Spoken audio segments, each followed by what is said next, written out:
You're listening to The Bird Bath, presented by The Fountain Report. I'm your host, Ryan Leach.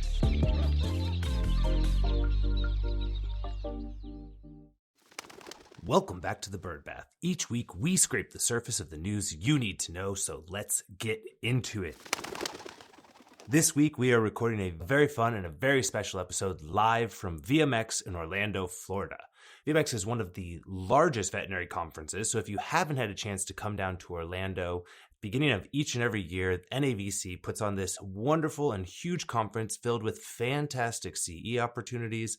They also have incredible speakers. They have fun entertainment with folks like Dan Levy, as well as the Irwins entertaining folks. And they also bring in large entertainment acts like Florida Georgia Line, drone shows, and all sorts of other things, not to mention the wonderful opportunity to meet, mix, and mingle with the people that you want to know across the veterinary industry. So if you're not here at VMX, make sure you come next year. And if you are, be sure to come and see me. I'm spending a lot of times with my team at Digitail at booth 1477, as well as wandering the floor. So if you see me, grab me, say hello. But let's get into the news.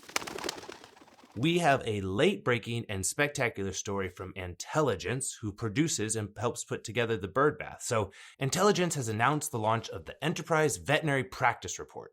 The report brings together data and insights across the myriad of consolidators and aggregators in our veterinary industry.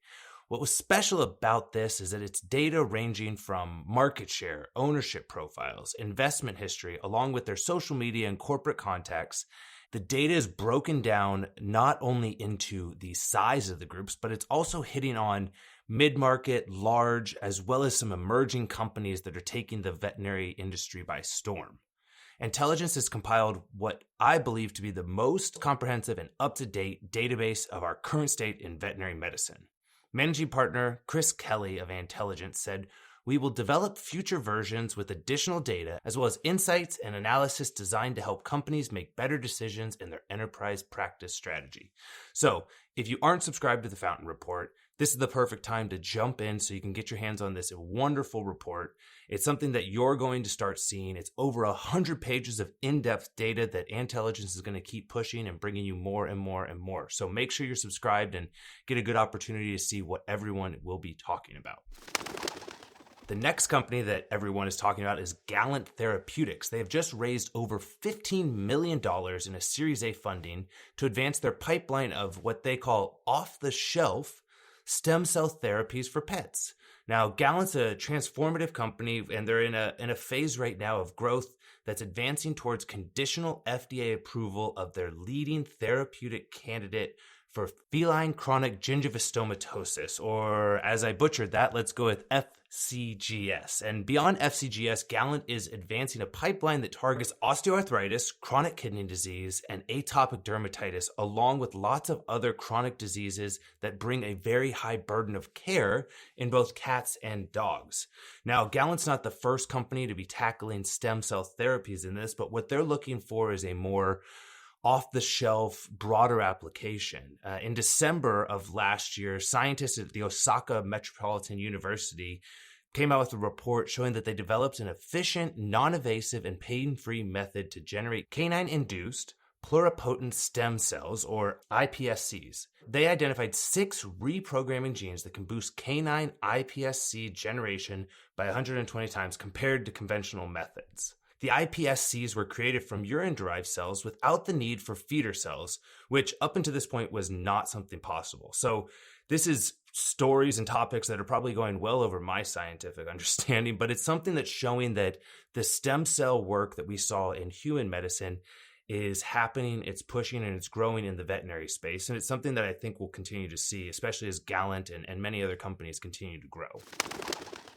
SignalPet made a big announcement in a launch of their new SignalStat product at VMX this year. So their rapid veterinary radiology service, as they're calling it SignalStat, combines both AI and human oversight to improve the speed of care and patient outcomes. SignalPet currently has over 2,300 clinics using their software, and they're going to be utilizing this next level of intelligence or artificial intelligence, along with human capabilities to bring X-ray interpretation solutions that can assess the most critical urgent cases with both advanced AI and human oversight with a guaranteed 45-minute turnaround available 24/7. So we've heard a lot about AI. I know I say it. And if you're on the show floor at VMX, you can't throw a Kong ball without hitting a company talking about AI. But SignalPet was one of the early ones bringing it and utilizing it for medical diagnoses as well as radiology. I saw that Radmel is at the show exhibiting, and if you haven't had a chance to go by and see what SignalPet is doing with that product SignalStat, go check it out,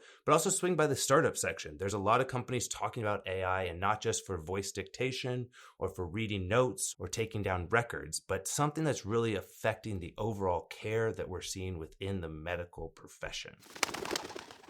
Finally, I'd like to wish a very happy 2-year anniversary to Doppler Veterinary Network. This week I had the opportunity to sit down with their CEO and founder, Ted Root. Ted has a really deep experience, and one that I was pretty excited that we could talk about over a wonderful lunch, but talking about how Doppler looks at the veterinary space. They're really tackling some unique things in the industry, and it's something that I think a lot of people maybe aren't aware of what their group's doing, but they're looking at utilizing a Doppler or a regional effect here to be able to find load management and find a way for access to care to be able to increase through consolidation and the unification of data sources within practices in regional areas. Now, that's a lot of businessy buzzwords, but Ted told me a spectacular story, and I actually had the opportunity as well to meet the doctor behind it. What Doppler was telling me that they had the chance to do was have a young Doberman puppy that came in with a blockage needing immediate surgery, but unavailable time on the calendar for the clinic that they came into. The team did some initial x-rays, looked at what was going on, and before they could even call down the street to another clinic with available capacity, the DVM down the street had actually already reviewed those records utilizing a cloud-based practice management software, was abreast of what was happening within the diagnosis, as well as the need to be prepared for surgery. The Doppler team sent the client just 20 minutes down the street, as opposed to sending them to a very expensive ER or urgent care experience, gave them a wonderful experience and was able to save the life of this puppy while load managing and continuing to provide a high level of service. Now, this sounds spectacular, but if you think about it on even greater levels of what we're seeing and the desire to see within the purpose of veterinary consolidation, what we're seeing here is client satisfaction. You have a client that came in and was able to have a wonderful experience with a veterinarian that they trust and knew, that then sent them to another veterinarian that they felt comfortable with within the same network. You also were able to save the life of the animal, which I think most people and hopefully everyone in the industry can rally around. But you also were then able to increase the workplace satisfaction of the DVM. Doctors and technicians and people within our industry have shown over time and time again that what gets them excited and yields the highest level of workplace satisfaction as well as reduction of burnout is being able to actually practice medicine. This was an opportunity for an underutilized veterinarian within a clinic to practice a life-saving surgery. So just through this ability to have a conversation between multiple locations with the Doppler effect, if we'll use their term here, they were able to increase employee satisfaction. They were able to increase client satisfaction. They were able to keep revenue inside that network, as well as increase access to care while keeping the overall cost down for the pet parent. It was just a great story. It was one that I think is maybe not being talked about enough, how there are things that are happening in our industry and ways to be able to bring the use of consolidation to the forefront and find ways to really make this an industry we can continue to be proud of.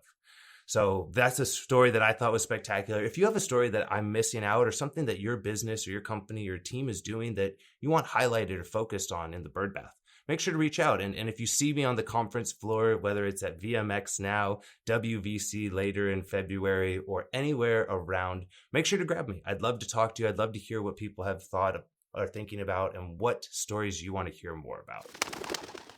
As always, for more on these and other stories, join us by subscribing to the Fountain Report. There's always a link in the show notes. And don't miss out on any episodes by subscribing and rating the show. For The Bird Bath, I'm Ryan Leach. See you next week.